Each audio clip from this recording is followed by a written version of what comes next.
Hello my family, তো আজকের ব্লগটা হইব কিছুটা কফি শপে, যেমন কফি শপে গিয়ে আসবো, তারপরে দেখো তোমরা কি কি বই দেখা নতুন করে। আর ওই যে ওটা হচ্ছে আমার বেবিটাকে নিয়ে চলো রওনা দিই এবার। বেবিটাকে অন করে নিলাম, তারপর চলো রওনা দিই।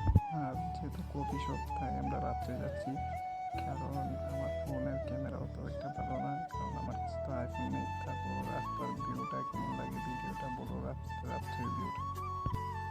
তারপর প্রায় দুর্গাবাড়ি বাজার থেকে বাঁ দিকে 500 মিটার গিয়েই কফি শপটা। তারপর ফাইনালি আমরা কফি শপে চলে এলাম। আর তোমরা সামনেই দেখতে পাচ্ছ ওই যে কফি শপটা। তারপরে কফি শপটা সামনে গেলাম, কফি শপটা সামনেতে কিছুটা দেখতে এরকম। তারপরে চলো কফি শপের ভিতরে গিয়ে দেখাই তোমাদেরকে কফি শপের ভিতরেটা কেমন, তোমরা দেখতে পাবে ভিডিওটা।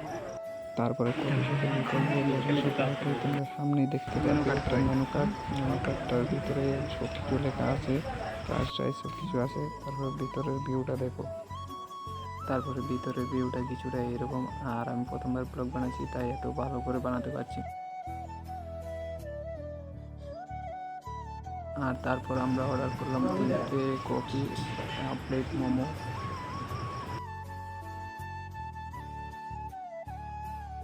আর আমার কাছে কফির টেস্ট একটু ভালো লাগছে না, আর কার কাছে কেমন লাগছে কইতে পারলাম না, কিন্তু মানুষের কাছে ভালো লাগতে পারে, আমার কাছে ভালো লাগছে না। তাই और इसको तो सिर्फ खाने से मतलब है और कुछ नहीं आता।